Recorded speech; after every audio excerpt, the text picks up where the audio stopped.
चलिए ठीक है, चलते हैं। ये एपी का ऑब्जेक्टिव चेक कर लेते हैं हम लोग। ये मस्ट ऑब्जेक्टिव लिया है, ध्यान दीजिएगा, इस टाइप का ऑब्जेक्टिव ज्यादा पूछा जाता है एग्जामिनेशन में। तो कहता है कि एपी का 2, 6, 10 के प्रथम 11 पदों का योग, 11 पदों का योग कहता है। तो यहाँ आप ध्यान में रखिएगा, ए इक्वल टू क्या दिया है 2, और डी इक्वल टू क्या हो जाएगा, आप जानवे करते हैं 6 - 2 करेंगे, क्या कि इसमें इसको क्या करेंगे, घटाएंगे, तो क्या आ जाएगा भाई, आपका 4 आ जाएगा। तो एस 11 निकालना पड़ेगा। फॉर्मूला होता है n/2, देखो n/2 क्या होता है, 2a + n-1 इंटू डी होता है, ध्यान में रखिएगा, ठीक है। तो इसका 11 हो जाएगा, बाई 2 हो जाएगा, 2 और a का वैल्यू देखिए 2 है ना, 2 रखिए प्लस n का मान रखिए, बताइए n का मान क्या होगा, 11 - 1 इंटू डी का वैल्यू कितना निकला है 4, सबका सिर्फ मान बैठाइए, काम आपका हो जाएगा, ठीक है। 2 यहाँ 4 हो जाएगा, प्लस कितना हो जाएगा 10 × 4, यही ना होगा, देखिए 11/2 और कीजिएगा तो 4 + 10 × 40, क्लियर। 11/2 गुना 40 × 4 = 44, कट जाएगा तो कितना हो जाएगा 22, निकल गया आपका 11 × 22, तो कर दीजिए गुना 22 242 242, यानी कि 242 आपका रिजल्ट आ गया। देखिए इसमें 242 कहीं है, बी नंबर में, बी नंबर आपका क्या हो जाएगा, सही हो जाएगा। इस टाइप से जैसे योग पूछे तो आप इस टाइप से उसको बना दीजिए, काम क्या हो जाएगा आपका, खत्म हो जाएगा, ठीक है, हो गया। चलते हैं दूसरा क्वेश्चन, क्वेश्चन नंबर क्या है 2 है। इसमें कहता है कि एपी 16, 11, 6, 1 ... का एनवा पद ज्ञात करें। एनवा पद का मतलब देखिए, इसी में यदि आपको ऐसा पूछता कि 11वां पद ज्ञात करें, तब तो आप an ज्ञात करते, a11 ज्ञात करते, तुरंत हो जाता है ना। तो अभी हमको लेकिन योग पूछा था तो हम बता दिए। अब इसी प्रकार से एनवा पद खोजता है, तो एनवा पद का कहने का मतलब क्या हो जाएगा, पहले लिख लीजिए क्या है, देखिए तो प्रथम पद इसका क्या हो जाएगा, प्रथम पद इसका 16 हो जाएगा, है ना, और डी इसका क्या हो जाएगा, क्या कहता है, देखिए तो 11 में से 16 घटाइए, 11 में से 16 चलते हैं, क्या हो जाएगा इसका आपका -5 निकल जाएगा, और आपका an निकालेगा, क्या कीजिएगा n में a + n-1 इंटू डी होगा ना। a का मान क्या है, देखिए तो a का मान क्या है 16 है, और प्लस n का मान क्या होगा भाई, n का मान क्या होगा, देखो तो कुछ नहीं है, n-1 इंटू डी का वैल्यू -5 हो जाएगा। ध्यान से देखिएगा, 16 प्लस माइनस माइनस 5 गुना n हो जाएगा आपका 5n, और माइनस माइनस क्या हो जाएगा, प्लस हो जाएगा 5 हो जाएगा, ठीक है। 16 × 5 कितना हो जाता है भाई 21 - 5n, चेक कर लीजिए कहीं है ना, चेक कर लीजिए 21 - 5n, 21 - 5n, बी नंबर में आपका क्या हो गया, सही हो गया, कोई दिक्कत नहीं। चलते हैं क्वेश्चन अगला, चलिए अब क्वेश्चन नंबर 3 चलते हैं हम लोग।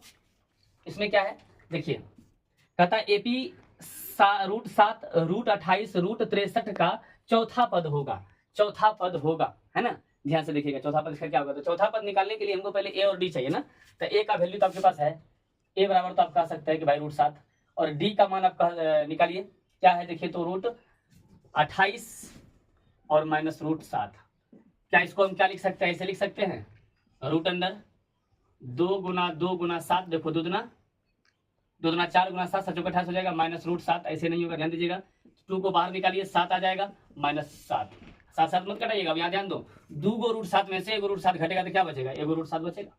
अब क्या कहता है आपको पास, अब आपको क्या कह रहा है कि A4 निकालिए, A4 क्या हो जाएगा, a प्लस कितना डी 3d, a प्लस कितना डी 3d, a का वैल्यू कितना है भाई √7 + 3, इसका भी √7, कहिएगा तो √7 + 3 √7, तो 3 × 1 4 4 √7, यानी कि 4 √7 आपका आंसर आ जाएगा। और 4 √7 को हम क्या कह सकते हैं, देखिए 4 √7 को हम क्या कह सकते हैं, 4 × 4 = 16 और 16 × 7 = 72 से, 16 × 7 = 72 से, इसको ऐसे लिख सकते हैं ना, 4 × 4 × 7 नहीं लिख सकते हैं, 2 को 4 से कितना निकल जाएगा जी, तो क्या हो जाएगा 112 √112 कहाँ पे है, देखिए डी नंबर, 2 नंबर √112।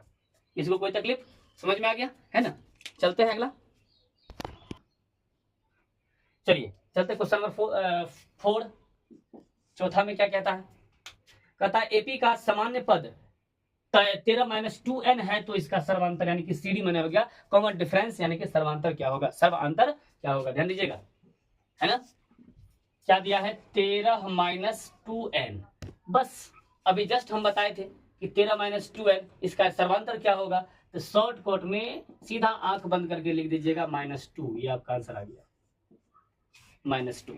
और कैसे होता है हम बताए थे, है ना, सर्वांतर पूछे तो तुरंत, यदि इसमें से और कोनो क्वेश्चन ऐसा पूछ लेता कि कहता कि हमको यही देखिए तीसरा चौथा क्वेश्चन में यहाँ सीडी न निकाल के कह देता कि अब हमको ये निकालिए प्रथम पद निकाल के बताइए, इसका प्रथम पद निकालिए, तो इसमें तुरंत प्रथम पद रखते, यानी कि क्या रखते, ए यहाँ पे एन की जगह पे क्या रखते, एन रखते, तो 13 माइनस 2 गुना 1 यानी कि 13 माइनस 2 कहा जाएंगे तो 11 बन जाएगा ना। जो कहेगा निकाल देंगे, कोई दिक्कत। एपी बनाने का देगा वो भी बना देंगे, जैसे कि हमारे प्रथम पद निकाल दिए, इसी प्रकार से आप A2 निकाल दीजिए, इसी प्रकार से A3 निकाल दीजिए, आप तीनों को लिख दीजिए, आगे आपका एपी बन गया, है ना। तो कोई दिक्कत नहीं ना। चलते हैं अगला क्वेश्चन। चलिए 4 तक हो गया, आपका क्लियर हो गया। एकदम ध्यान रखिएगा, इस टाइप का ऑब्जेक्टिव एपी में पूछा जाता है, ज्यादा टेंशन नहीं लेने का है, सब खत्म हो जाएगा। चलिए क्वेश्चन नंबर 5 कहता है 19 और 25 का समांतर माध्य है। अब देखिए इस टाइप से सवाल, इस टाइप का सवाल यदि पूछा जाएगा तो बिल्कुल आसान से बन जाएगा। कैसे बनेगा ध्यान दीजिए, सिर्फ इन दोनों को क्या कर देंगे, ऐड कर देंगे, यानी कि 19 प्लस 25 कर देंगे, इसमें 2 से भाग दे देंगे। देखिए कितना होता है, 9 5 14 2 1 3 1 4 44/2 हो गया, कट गया, कितना निकल गया 22, और ये आपका 22 आंसर देख लीजिए कहीं है, बी नंबर में 22 है, ये आपका निकल गया 22 आंसर। ठीक है, इस टाइप से 5 क्लियर हो गया, और हम करेंगे कम से कम 15 क्वेश्चन इसका करेंगे, ध्यान रखिएगा। आज यहीं तक, मिलता है एक नए वीडियो के साथ, इसका अगला 5 के बाद, है ना। इसी प्रकार से हम 15 ऑब्जेक्टिव लेंगे और आप लोग को टोटल क्लियर करवा देंगे। तब तक के लिए धन्यवाद। जय हिंद, जय भारत।